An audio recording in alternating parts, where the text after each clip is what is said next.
Welcome to another episode of Fabitgarage. So in this episode, we're gonna set the stops for the shifter and we're gonna install the roll bar. And if we have time, we're gonna install the exhaust cutouts that came in. So let's start with the shifter and see how we do.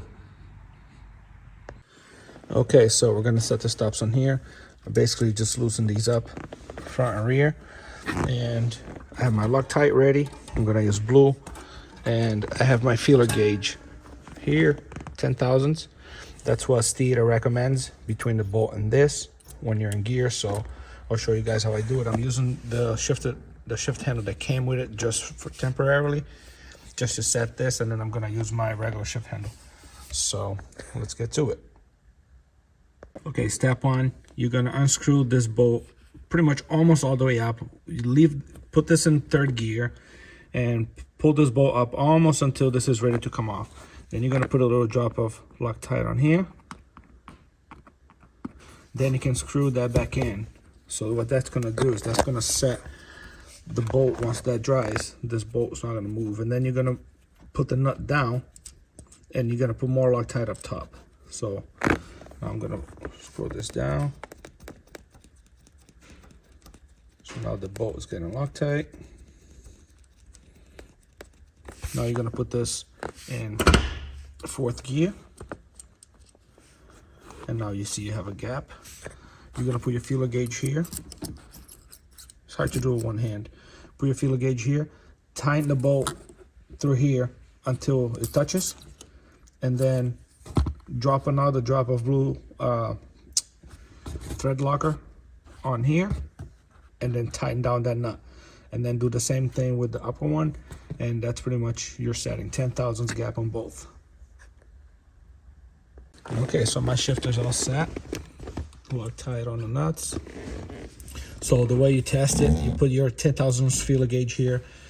You put it in the lower gear or in fourth gear, and then you add just a little bit of pressure just to take up any slop or anything. With your feeler gauge in there, you tighten this nut, and the way you check it, you take a 9,000ths feeler gauge, and when you're in gear, adding a little bit of pressure, you should be able to slide a 9,000ths feeler gauge in there, or an 8, and be able to move it in and out. So that makes sure you have a gap. Once you do that, you're pretty much all set, and you should be protected from shifting hard, doing any damage to the forks or the pads inside the transmission. So now I'm gonna remove the shifter here and install my other one with my other shift knob and put the whole center console back together. Okay, so I made a new plate to cover that hole. So I might even put a little bit of something here just to prevent mice or anything from trying to get in through here. But I do have the insulation pad that faces down. So I don't know, but either way, it's blocked off from the top. This is aluminum, it won't rot. So put it back together. Okay, so I have the whole shifter all back together. This is my new shift knob. It says 501 on it, which is kind of cool. You can get this with the Mustang horse logo, or you can get it with a bunch of logos. This is a composite shift knob, so it's plastic. And it's not gonna get super hot when you leave it in the summer on a hot sunny day. So that's kind of cool. It has threads inside for the Mustang thread pitch, which is M12 by 175. So it's not one of those universal ones that have a plastic bushing. This is a legit screw on. I bought it from a company called UPR. So if you guys want the link, I'll leave it below. They have all kinds of options. It wasn't too pricey, but it definitely wasn't the cheapest shift knob I bought. It was about 3 times the cost as the one I had on here, the metal one. So that feels really nice, a lot shorter than factory. So I gotta fill up the transmission still, but right now I'm moving on to installing the roll bar. Okay, so for the roll bar, what you're gonna wanna do is you're gonna take all the clips out of the front. You're gonna fold this carpet back. Take the clips out of the bottom here, fold these two carpet back. You can take the seat out if you want. I'm gonna leave mine on. I don't think I'll have to take them off. Then you're gonna have to get this plate out of here. It has bolts all around. Remove all of those, and then we're gonna have to trim 2 places there, one there and one there, which I'll show you when I get to it. And you're gonna wanna remove your seat belt reel here, because you're going to be reusing this hole here to mount the bar, and then you're going to have to drill 3 more here. So let me get this piece off, and then we'll go from there. All right, so I finally have this slid in here. Kind of a pain if you do it by yourself. I did end up having to take the seats out because you have to slide it under here. See this lip here? You have to slide it under here. So I got it in, but before you try and slide this in, you have to cut a notch here for this. So you'll be able to kind of tell from this hole here, probably an inch and a quarter you have to cut to make room for the bar. Otherwise the bar is going to be touching the sheet metal and you won't be able to move it that way. So do that on both sides and the bar should slide right on. And then again, you're going to have to take these off before you try and slide the bar on, top and bottom. And you're going to reuse this bolt here to tighten that in, push that in on both sides. Actually, this, I'm gonna have to take it out again. I just put it back temporarily. It's not even tight because I have to take this out, and you have to angle. You have to angle this that way and put a self-tap screw here, because the way that the roll bar works, this here, you're gonna have trouble reeling it in because of the angle. So you have to change the angle of it. Fly Miata actually says for you to lift this without a bolt. And they say that the bottom bolt's sufficient, but I'm just gonna move it over and put a self-tapping screw here. Why not? So once you have it slid in, this is not fully tight, this is just snug on both sides. Then you can actually move here and drill your 3 holes here, drill your 3 holes there, and then bolt it up. And then you got 3 more here. 2 you can get from the top with a long drill bit. The third one, you're most likely gonna have to get it from the bottom unless you wanna just drill a hole through your top plate here. So I don't know if I have a long enough drill bit, but I'm gonna work on trying to get all of these drilled out. Then once you bolt it all down, then you have to trim the plate that you took out of here. Same thing, notch it around the tube, and then you can put that back on.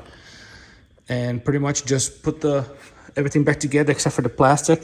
You're gonna have to cut the plastic in 2 pieces, and I'll show you that when I get to that. But yeah, it's coming together. I mean, it is bolted down.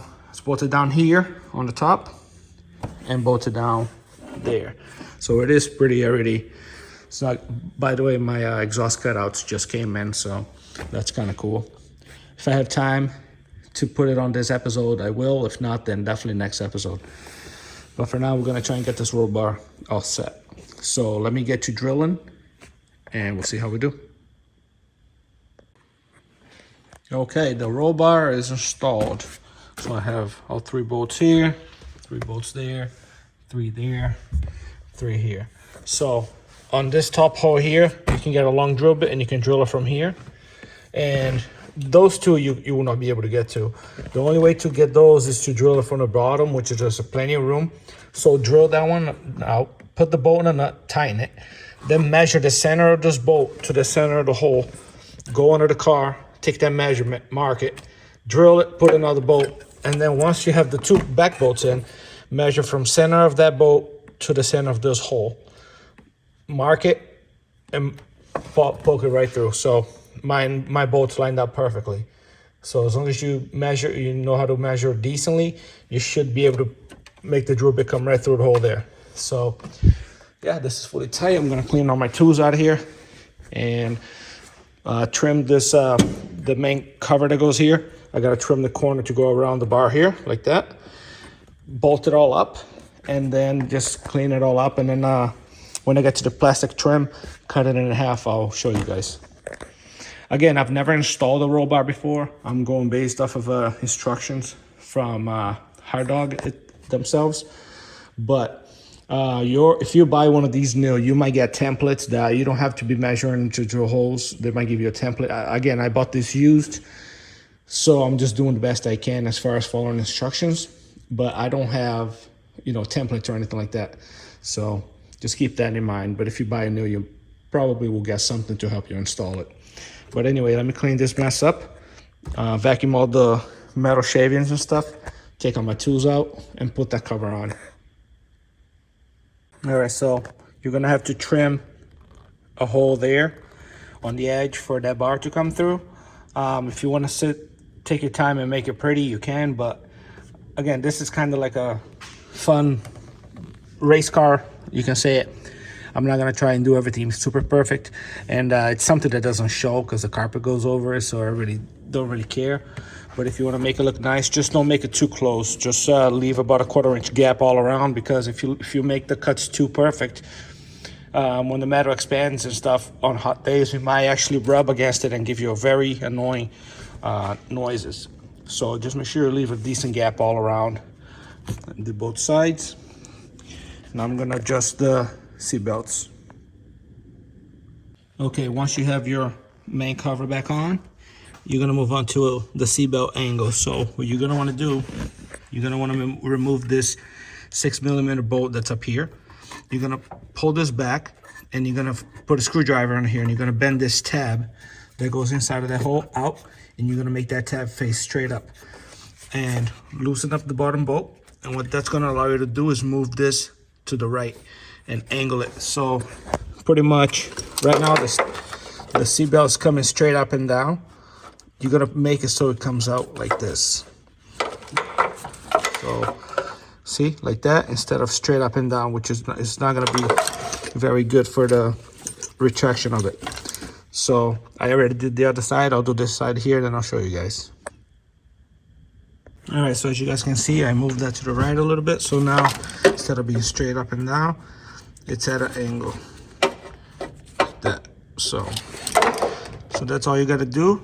Now I'm gonna put my carpets back, and then I'm gonna cut the plastics to make the factory plastic fit here, but leave room for the roll bar. All right, so the roll bar is fully installed, carpet's back, everything's back. So make sure you put your seat belt over here through this bolt here. That's why you need it at an angle, so it'll go in and out easy. So yeah, that's pretty much it. It's kind of a pain to do it by yourself, but it's not too bad.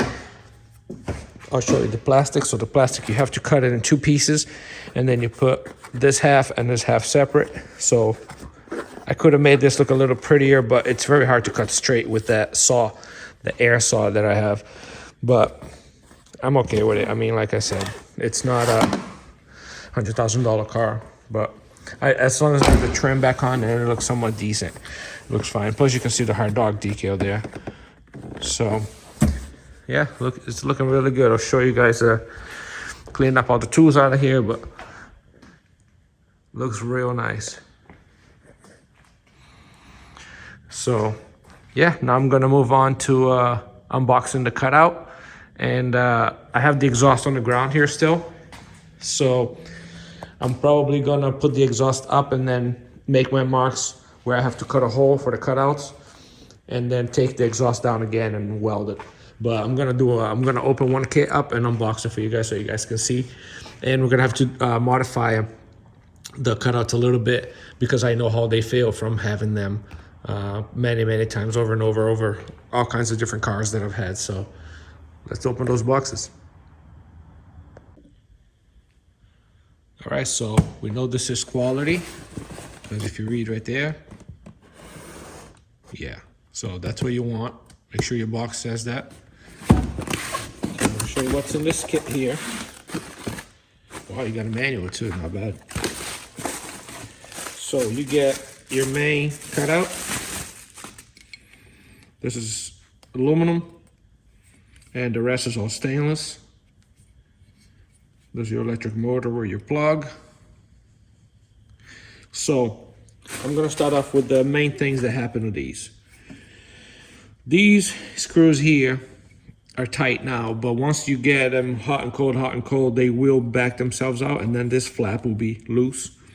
So you can put red Loctite, purple Loctite, you can put whatever color Loctite in it. Once it gets hot, it'll back itself out. Trust me, I know, because I've lost a couple of these plates in the middle of the street. Only thing you can do to really secure this in here is put a little bit of weld on both of them. That'll make sure that'll never come out. And that's what I've done in the past and actually made them last. The other thing that happens with these is these two back themselves out. You can put Loctite, you can do whatever the hell you want. They will back out. So what I'm thinking is I'm gonna make a U-shaped plate that's gonna go, let me see if I can get you guys a better view here. Come on, phone, focus. All right, I'm gonna make a piece of plate that goes up, over, and down, and with 2 screws here. And that's basically gonna hold this screw in and make it so that won't come out, because I'm gonna drill and tap 2 little holes here, offset, holding this down. So once this is secure, that's got tack welds on it. This has got the 2 plates holding it. The third thing that happens to these is this sleeve here. It's got 2 Allens. Those will back out. And what's gonna happen is this flap is gonna be going because the sleeve is not gonna be connected to the motor anymore. So this, I might actually take these out and drill these through and put little cotter pins in there, or put one of these, let me see if I have one here to show you. I'm gonna show you a bigger version of it, so you know what I mean. Put one of these pins in. These are pretty much pins that you can press on to in a hole, and it won't back itself out.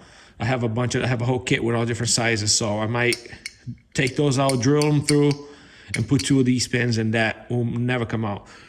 And those are pretty much the 3 things that make these fail. Actually, there's another thing that makes these fail is let's keep unboxing. So let me open this up. So this is the harness that comes with them. They want you to plug it into your cigarette lighter and then run all these freaking wires everywhere, and then you get the switch that you don't know where to mount. But the reason why those fail a lot is because this is pretty much, you hold it up to open and then you hold it down to close. The only problem with that is when you open it, it'll open within a few seconds, but sometimes you don't really know if it's fully open or if it's fully closed. So you keep holding it for a few seconds, and that just puts a lot of stress on the motor, and eventually the motor burns out because you're always like giving it load when the motor can't move. So buying that module, which I'll go grab right now.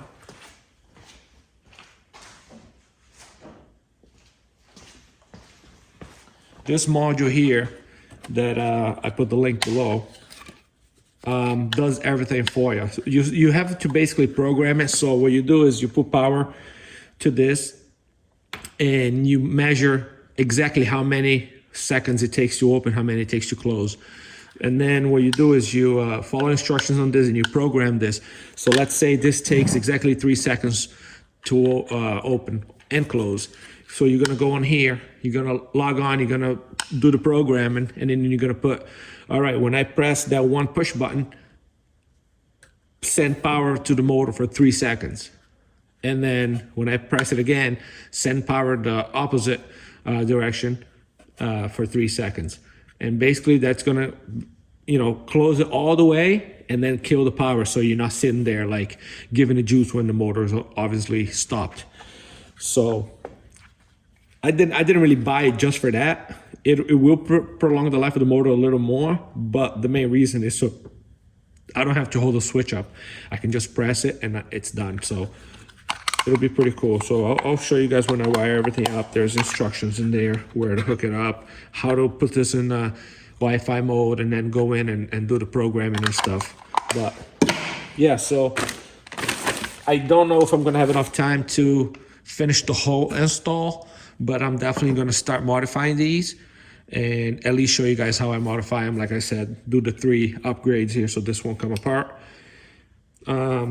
These 3 here, I never had a problem with them coming out, but I think another thing I'm gonna do too is I'm gonna remove these, and in between the plate and the spacer, I'm gonna put I'm gonna cut a little disc out of that heat resistant fiberglass, and I'm gonna put it in between here so that the heat doesn't transfer to this plate and get this plate really hot, and then get these hot because these are tiny.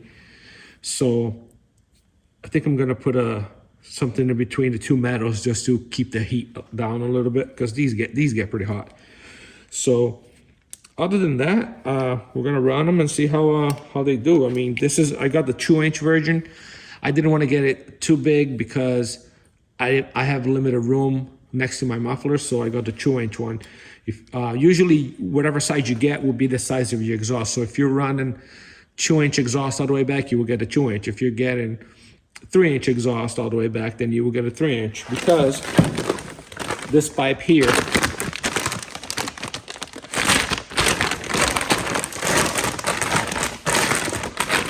so this pipe that comes with it, that's where you're gonna bolt this up to, all right? They make it so that this main pipe here is the size of your exhaust. So basically you chop your exhaust, weld this in place, and boom. But I'm not gonna do that. I'm gonna use just this sleeve here. That's why I bought a 2-inch, because I knew I'm not gonna be using this section here. I'm gonna cut just this section here and weld that to my 2.5 exhaust. So I got that. And then if you wanna get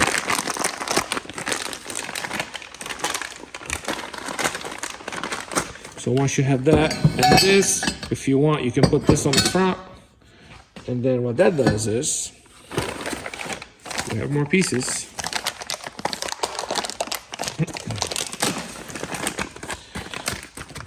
Then you can get a V-bend that comes with the kit. And you can point this to whatever angle you want.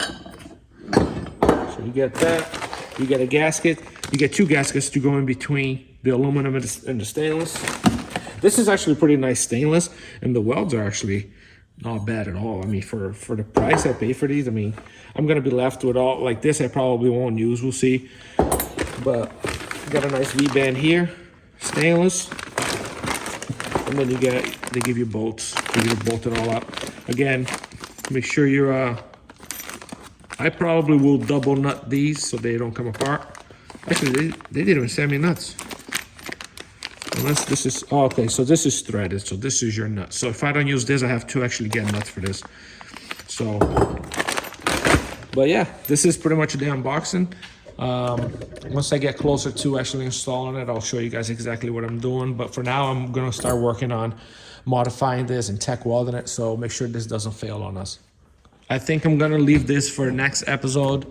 I'm gonna work on it all week, modify both of them, install it, and do my footage there. That way, next video can be all about the cutouts, because I don't want to make this video too long. So, yeah, guys, roll bars in.